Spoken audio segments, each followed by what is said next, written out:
তো বন্ধুরা সবাই কেমন আছেন? আশা করি প্রত্যেকেই ভালো আছেন।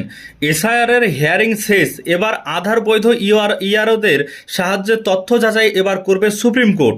14 তারিখ পর্যন্ত জমা নথিতেই নিষ্পত্তি, অর্থাৎ সুপ্রিম কোর্ট এবার আধার বৈধ কিনা দেখবে, ইআরওদের সাহায্যে এবার তথ্যগুলো যাচাই করবেন। এবং সুপ্রিম কোর্ট এটাও জানিয়েছেন 14 তারিখ পর্যন্ত জমা নথিতেই কিন্তু এবার নিষ্পত্তি হতে পারে।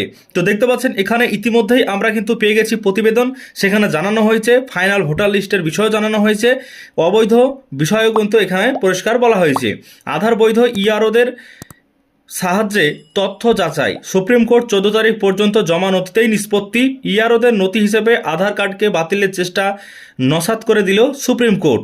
দেশের প্রধান বিচারপতি সূর্যকান্তের বেঞ্চ মঙ্গলবার সাফ জানিয়ে দিয়েছে। তো দেখুন এখানে পরিষ্কার হবে, শুধু আধার কার্ডই নয়, পশ্চিমবঙ্গের মাধ্যমিকের অ্যাডমিট এবং পরীক্ষা পাশের শংসাপত্র নথি হিসেবে গ্রহণযোগ্য। গত 14 ফেব্রুয়ারির মধ্যে জমা পড়া নথির ভিত্তিতেই লজিক্যাল ডিসক্রিপেন্সির নিষ্পত্তি হবে। ইআরও যাচাই করে বিচার বিভাগীয় অফিসারদের দেবেন। নথির ব্যাপারে বিচারকদের সন্তুষ্ট করার দায়িত্ব ইআরও ও ইআরওদেরই। সুপ্রিম কোর্ট আরও জানিয়েছে আগামী 28 ফেব্রুয়ারি চূড়ান্ত ভোটার তালিকা প্রকাশ করবে নির্বাচন কমিশন। তবে তারপরেও লাগাতার অতিরিক্ত তালিকা বের করতে হবে এবং সেগুলি চূড়ান্ত তালিকার সঙ্গে যুক্ত হবে, একথা জানিয়ে দেশের প্রধান বিচারপতি বলেন, নাগরিকদের প্রতি সম্পূর্ণ সুবিচার করতেই সংবিধানের অনুচ্ছেদ 142 প্রয়োগ করছি। বাংলার সীমান্তবর্তী জেলাগুলির বাসিন্দাদের একাংশ জাল আধার কার্ড পেশ করে ভোটার তালিকায় নাম তুলতে চাইছে। এই অভিযোগে এদিন সুপ্রিম কোর্টে সওয়াল করেন সনাতন সংসদ নামে স্বেচ্ছাসেবী সংস্থার আইনজীবী অশ্বিনী উপাধ্যায়। সঙ্গে সঙ্গে প্রতিবাদ গ্রহণ মামলার অন্যতম আবেদনকারী মমতা বন্দ্যোপাধ্যায়ের আইনজীবী কল্যাণ বন্দ্যোপাধ্যায় আপত্তি জানান রাজ্যের আইনজীবী কপিল সিব্বলকে।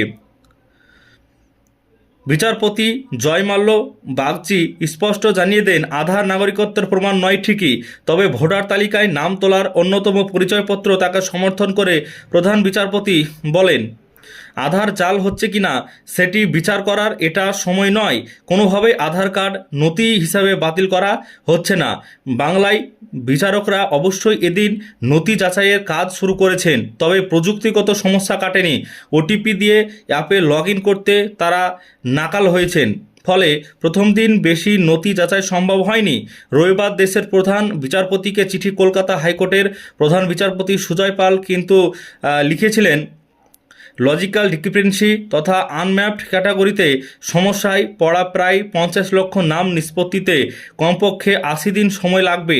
এই চিঠি পেয়েই এদিন পশ্চিমবঙ্গের এসআইআর সংক্রান্ত 8টি আবেদনের স্ফত প্রমোদিত শুনানি করে সুপ্রিম কোর্ট। প্রধান বিচারপতি সূর্যকান্ত, বিচারপতি জয়মাল্য বাগচি এবং বিচারপতি বিপুল এম পাঞ্চলির বেঞ্চ জানিয়ে দিয়েছে, লোকবল বাড়াতে 3 বছরের অভিজ্ঞতা সম্পন্ন জুনিয়র এবং সিনিয়র সিভিল বিচারক বা সমমর্যাদার জুডিশিয়াল আধিকারিককে এই কাজে নিয়োগ করা যাবে।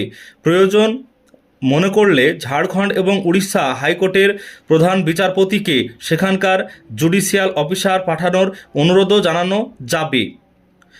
ভিন রাজ্যের ওই আধিকারিকদের সাম্মানিক সহ যাবতীয় খরচ দেবে কমিশন। কমিশনের আইনজীবীকে প্রধান বিচারপতি বলেন, এই খরচের বিষয় নিয়ে রাজ্যের সঙ্গে দরাদরি করবেন না। তো দেখুন ইতিমধ্যে যে বিষয় জানানো হয়েছে, এখানে কিন্তু আধার কার্ড যে চলছিল না বলছিলেন, তো এই ক্ষেত্রে আধার কার্ডকে এবার সুপ্রিম কোর্ট থেকে জানানো হয়েছে, মান্যতা দেওয়া হয়েছে এবং আধার কার্ড দিয়ে কিন্তু আপনাদের সমস্ত কাজ হবে, প্লাস মাধ্যমিকের অ্যাডমিট কার্ড দিয়েও কিন্তু কাজ হবে, এটাও কিন্তু গ্রহণযোগ্য। আগামী 28 ফেব্রুয়ারি হচ্ছে ফাইনাল ভোটার লিস্ট কিন্তু বেরিয়ে যাচ্ছে এবং তারপরেই আবার কিন্তু ডকুমেন্টস যাচাই করা এই প্রক্রিয়াগুলো চলবে এমনটাই জানাচ্ছে এবং তারপরে আরও একটা ফাইনালিস্ট কিন্তু বেরিয়ে যাবে। আশা করছি সমস্ত বিষয়টি বুঝতে পেরেছেন আজকের এই ভিডিওর মাধ্যমে। ভিডিও যদি ভালো লাগে লাইক করবেন, চ্যানেলটিকে সাবস্ক্রাইব করে পাশে থাকবেন সমস্ত খবরাখবর পাওয়ার জন্য।